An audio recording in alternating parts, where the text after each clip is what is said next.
He was the pride of his mother and the brightest student at the University of Lagos.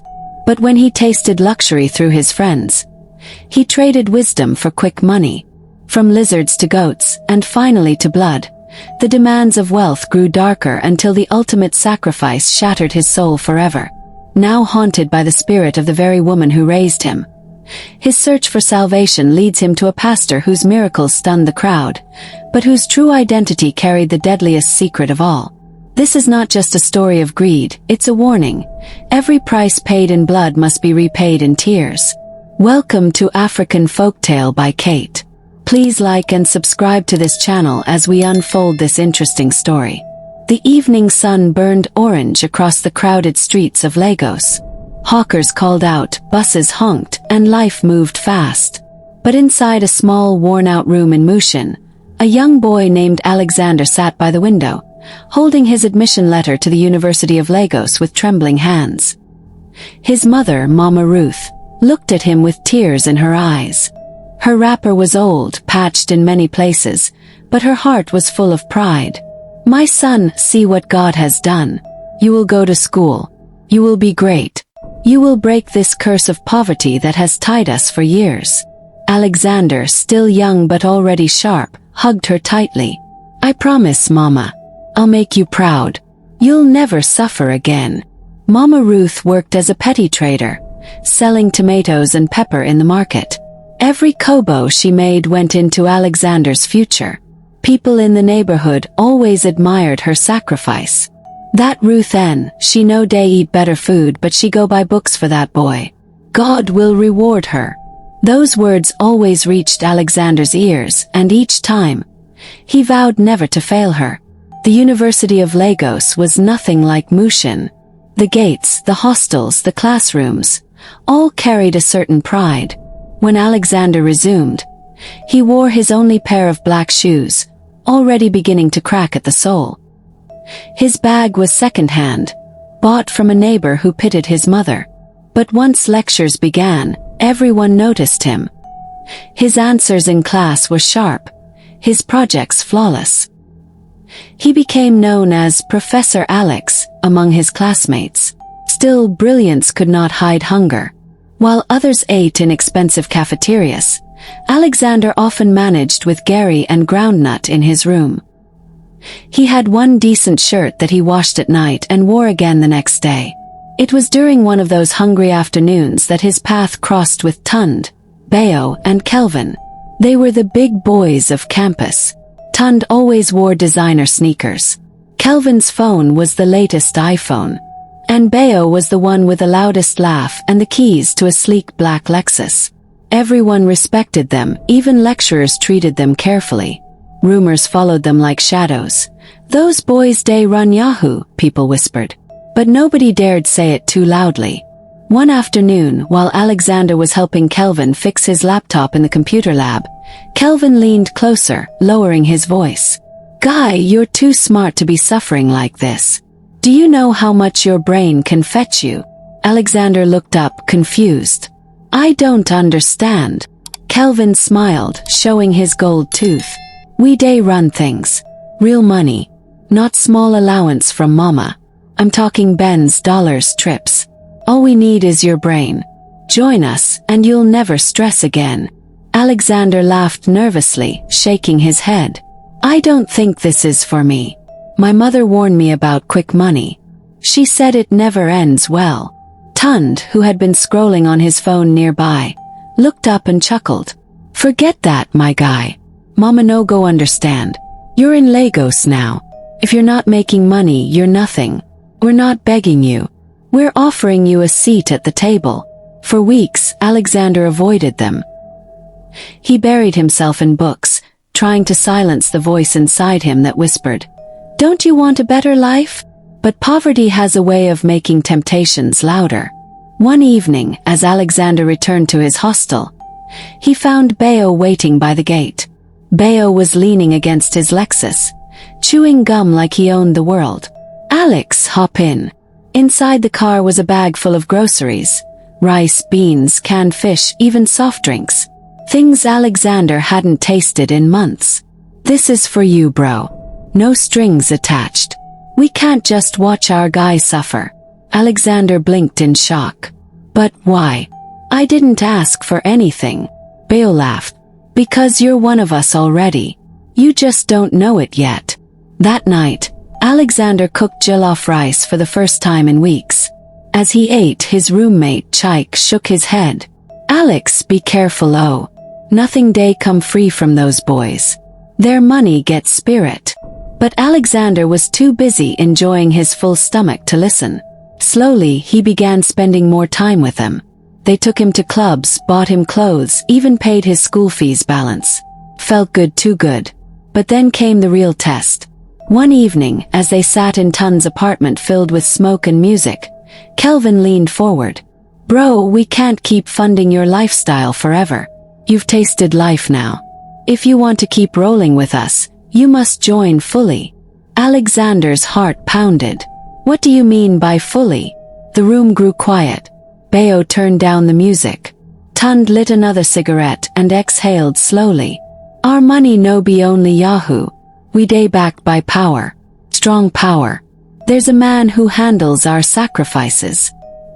He's the reason money keeps flowing. Alexander's throat went dry. Sacrifice? What kind of sacrifice? Kelvin smirked. Relax. Nothing big. Small things. Lizards, birds, goats. You give, and the man multiplies. Then you cash out. It's simple. Alexander shook his head. This is wrong. My mother will never forgive me if I... Tund slammed his hand on the table, cutting him off. Your mother day eat from suffering, Alex. We're giving you a chance to rewrite her story. Think about it. You want to go back to Gary after tasting this life. The word stung. Images of his mother bending over tomatoes in the market flashed in his mind. Her tired hands, her patched clothes, her sacrifices. And then the image of himself driving a Benz, living large, being respected. Alexander swallowed hard. That night he didn't sleep. He tossed and turned, hearing his mother's voice warning him, but also hearing the mocking laugh of poverty. By morning his mind was made up. 3 days later, they took him to a hidden compound on the outskirts of Lagos. The air was heavy with strange smells. A man in a red robe, beads on his neck, sat waiting. His eyes glowed strangely as if they could see through Alexander's soul. So, this is the new one. Alexander's knees trembled, but Tund squeezed his shoulder. Be strong, bro. This is where men become gods. The man smiled, revealing blackened teeth. Don't be afraid.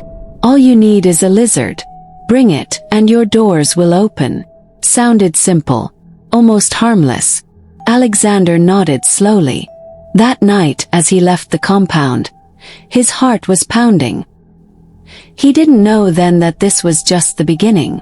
The first step into a darkness deeper than he could ever imagine. The morning after Alexander delivered the lizard, his life began to shift in ways he couldn't explain. First, it was small things. Someone he barely knew sent him 10,000 naira for data. A lecturer who never liked him suddenly praised him in class. Even his phone, which had been giving him problems, worked perfectly after weeks of malfunction. But the real sign came 2 weeks later. Kelvin burst into his hostel room, grinning from ear to ear, holding out a bundle of dollars. My guy, congratulations. Now your turn now. Alexander blinked. What do you mean? The door's done open. Check your email. Shaking, Alexander opened his laptop. A single scam email he had sent weeks ago had received a reply. The client was promising thousands of dollars.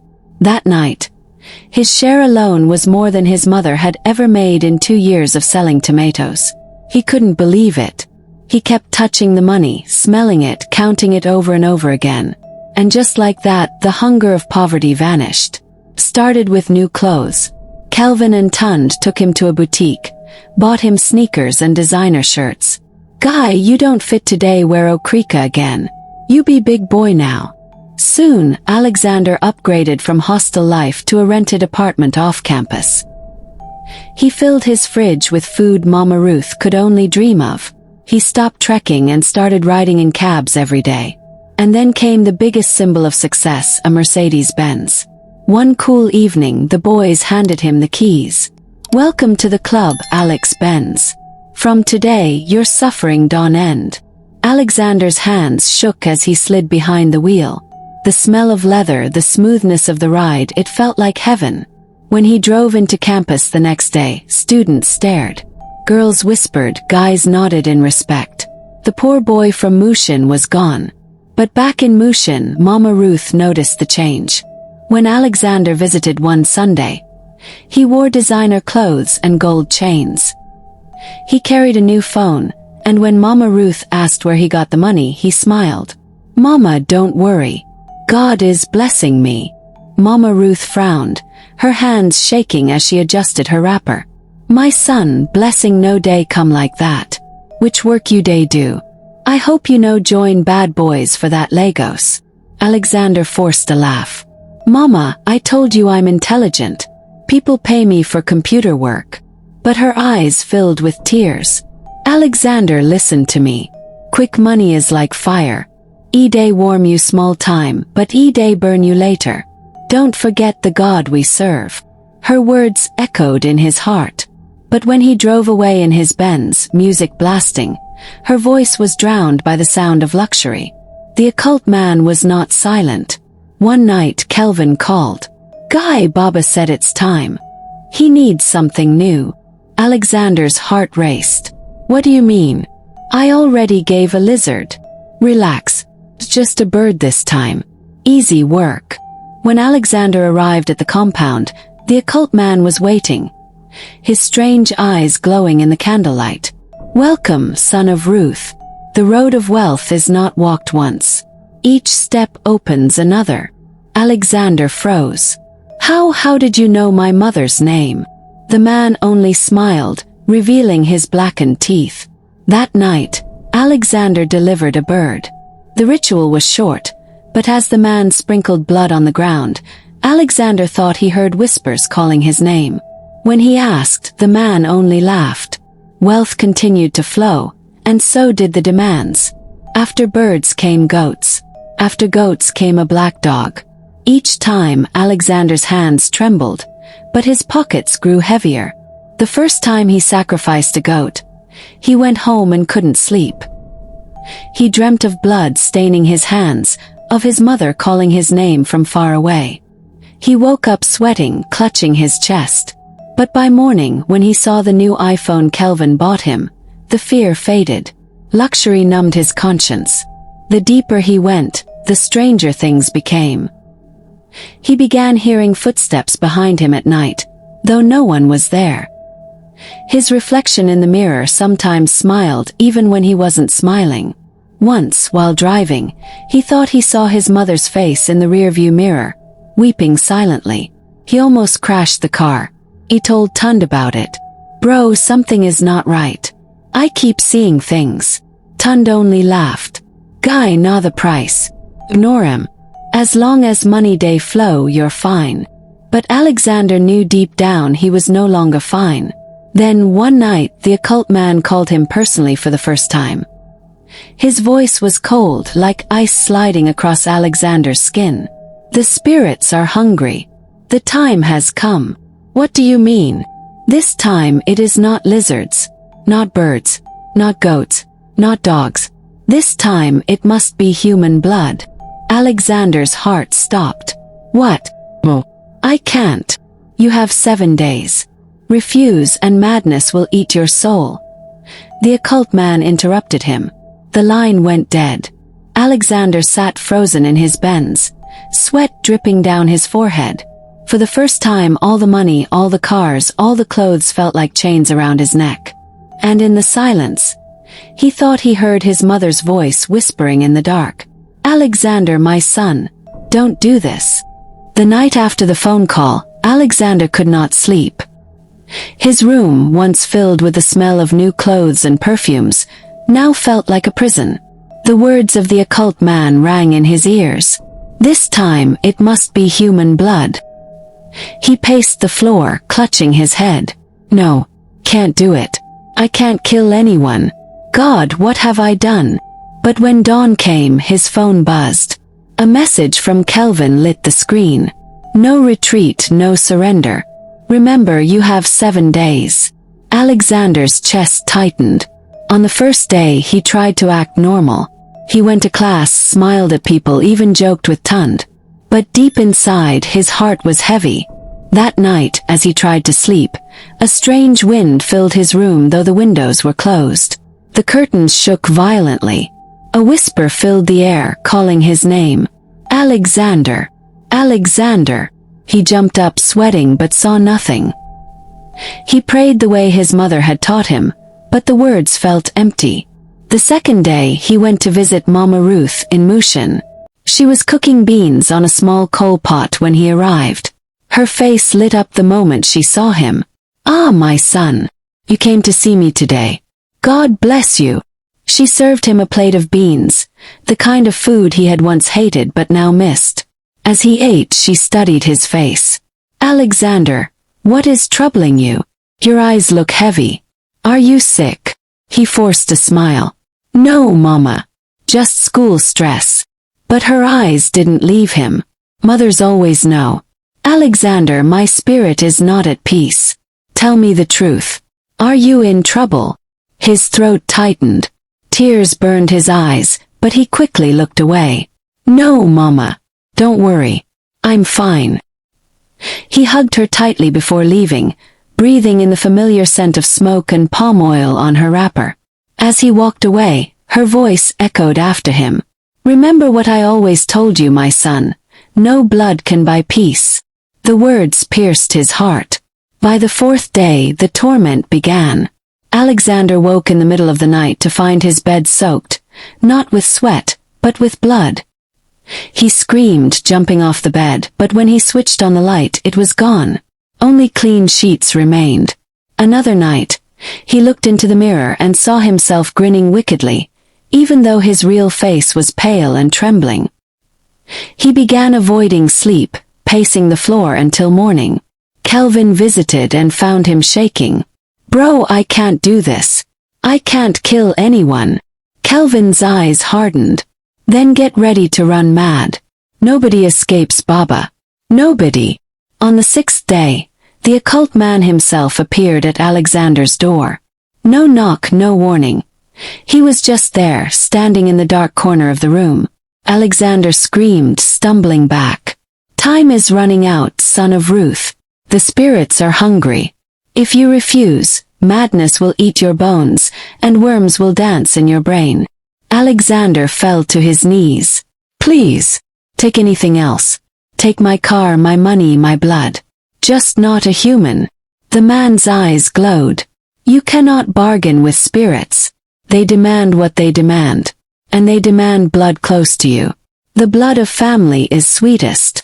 And just as he appeared, he vanished, leaving behind only the smell of ashes. On the 7th day, Alexander broke. He drove to Mushin, tears streaming down his face. Mama Ruth welcomed him warmly, though she noticed how pale and restless he looked. "Alexander, my son, sit down.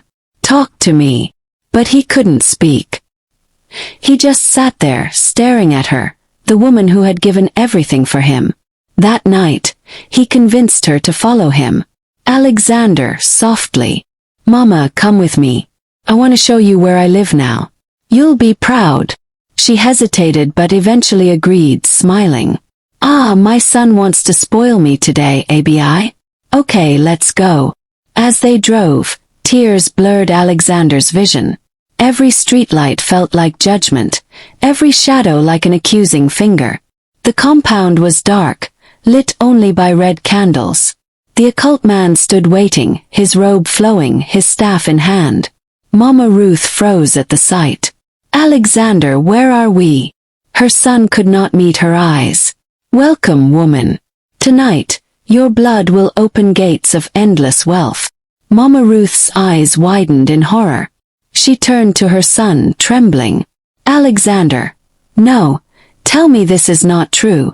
But Alexander was already on his knees, weeping uncontrollably. "Mama, I'm sorry. I didn't want this. They will kill me if I refuse. Please forgive me. Mama Ruth's voice broke, filled with pain. You will use the womb that carried you, the hands that fed you, for blood? Alexander, you have killed me already. Her words cut deeper than any knife. But the occult man was chanting now, his staff raised. Tund, Kelvin, and Bayo stood in the shadows, watching silently.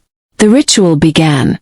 Alexander's hands shook as the blade was placed in them.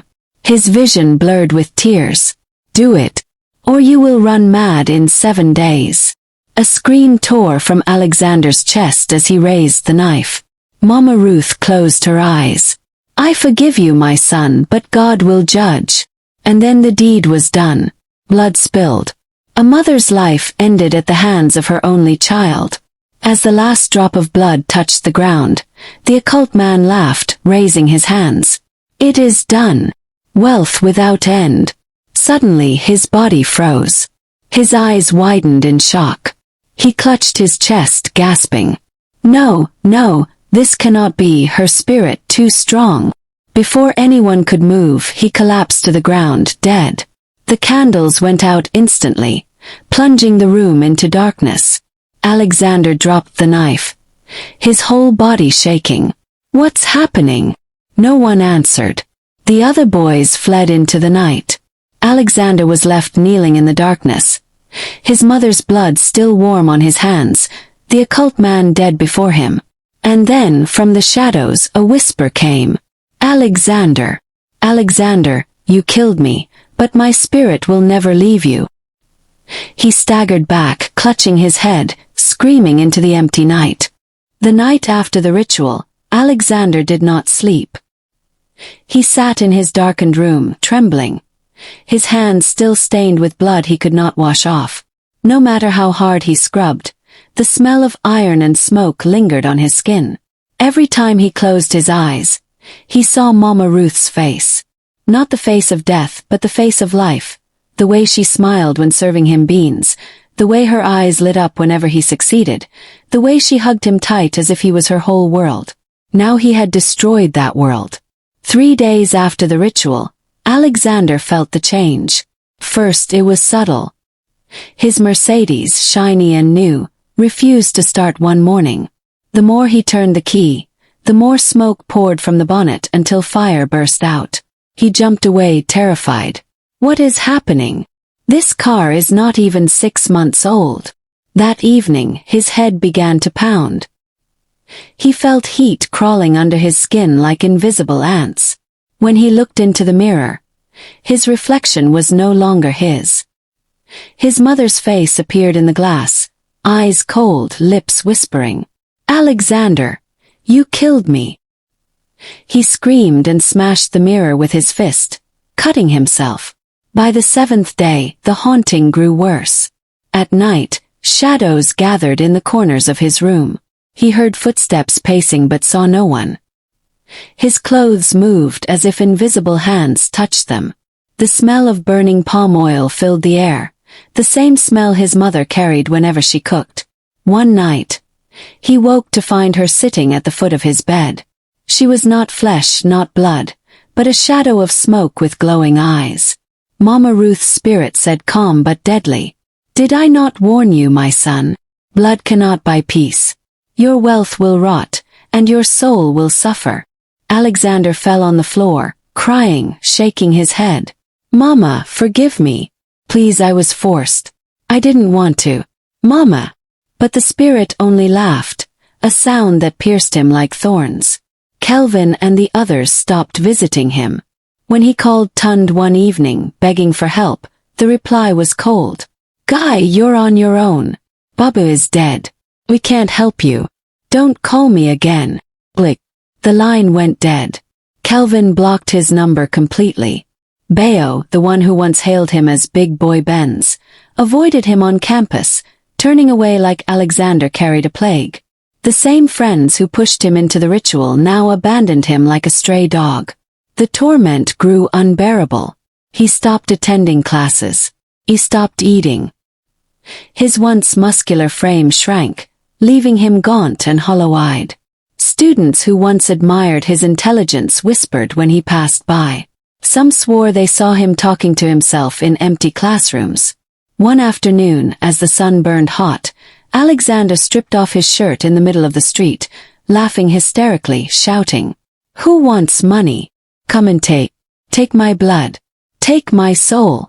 People gathered, shaking their heads. Some filmed him with their phones. The once brilliant Unilag student had become a laughingstock.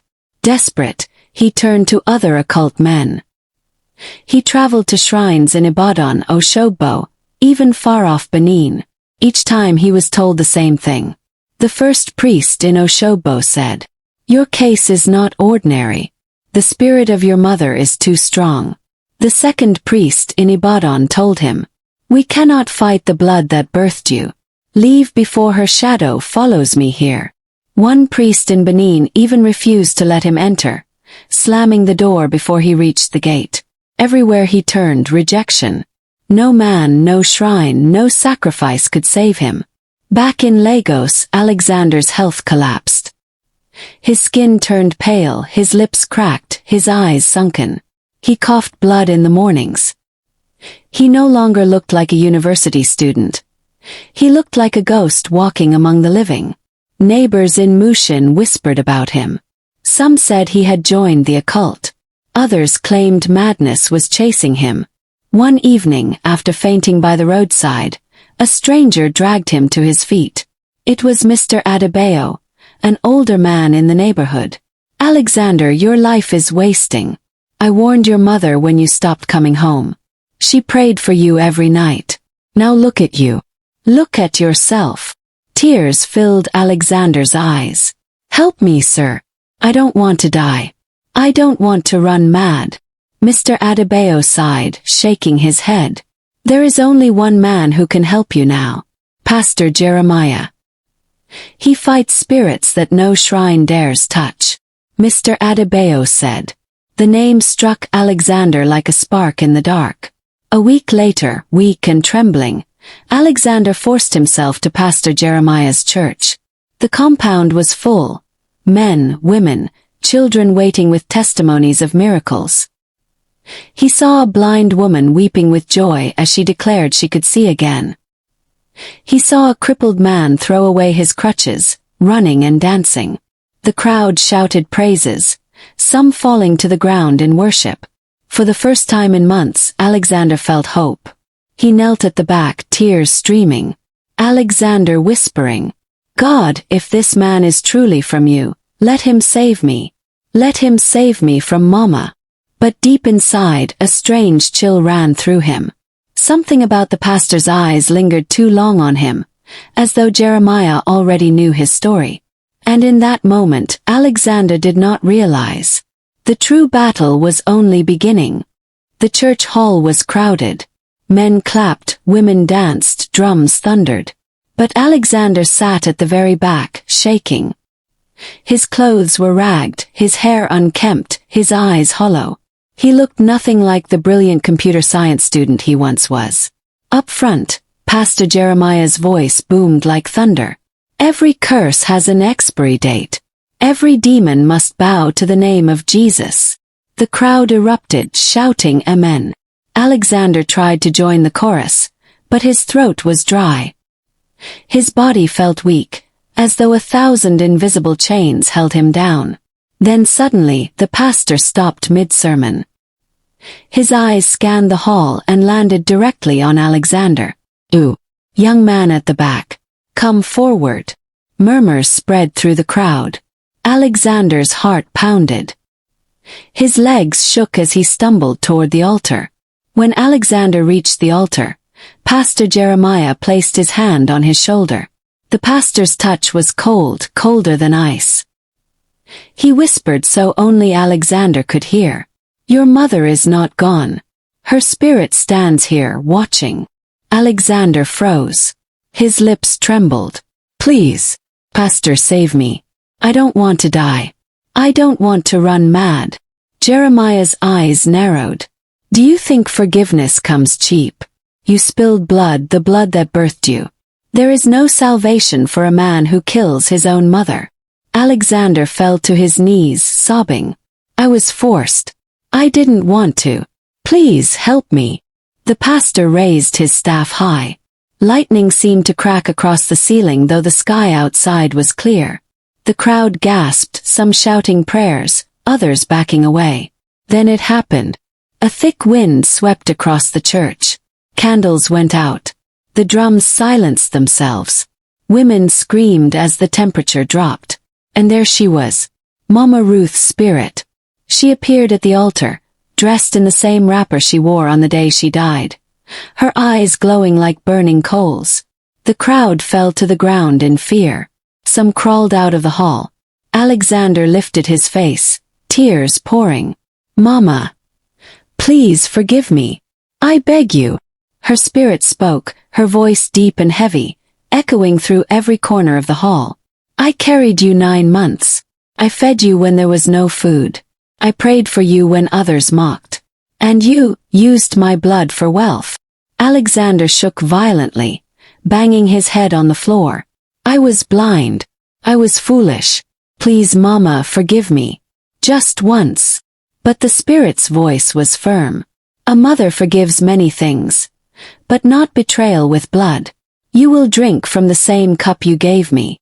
The crowd cried out, begging the pastor to intervene. But Jeremiah did not raise his hand to cast the spirit away. Instead he smiled.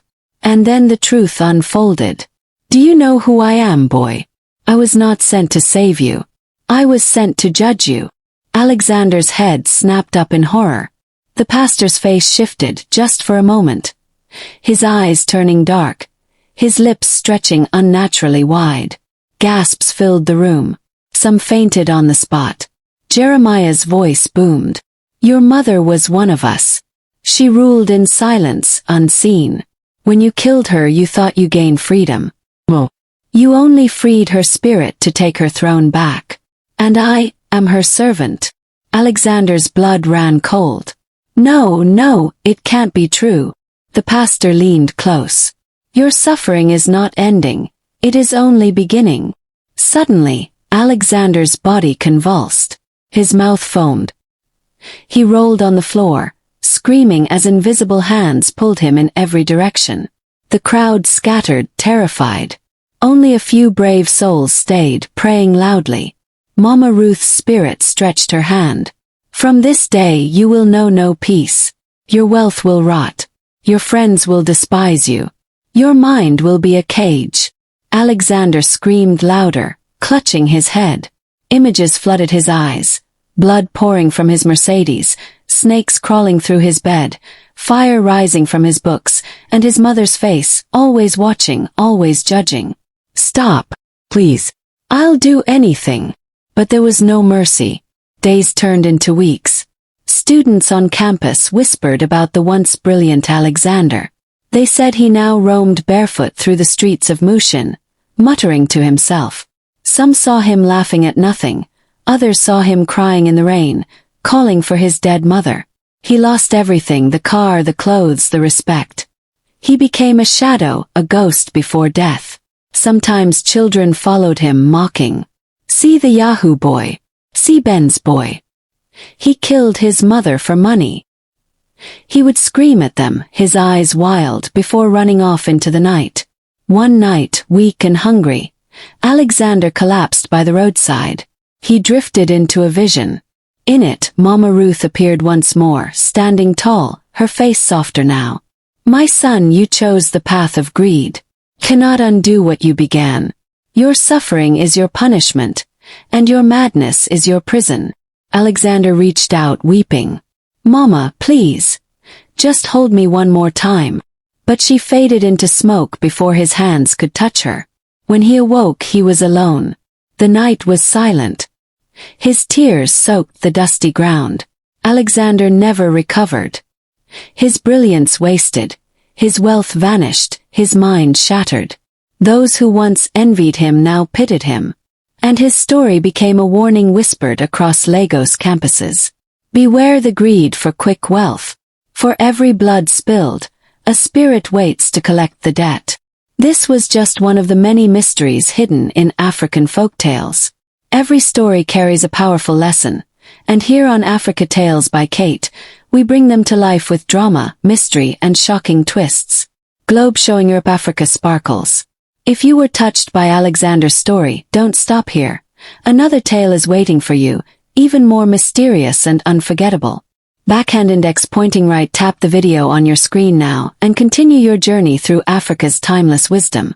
And don't forget to hit that subscribe button so you never miss a single story. This is only the beginning. The next folktale might just change the way you see life itself. Bell.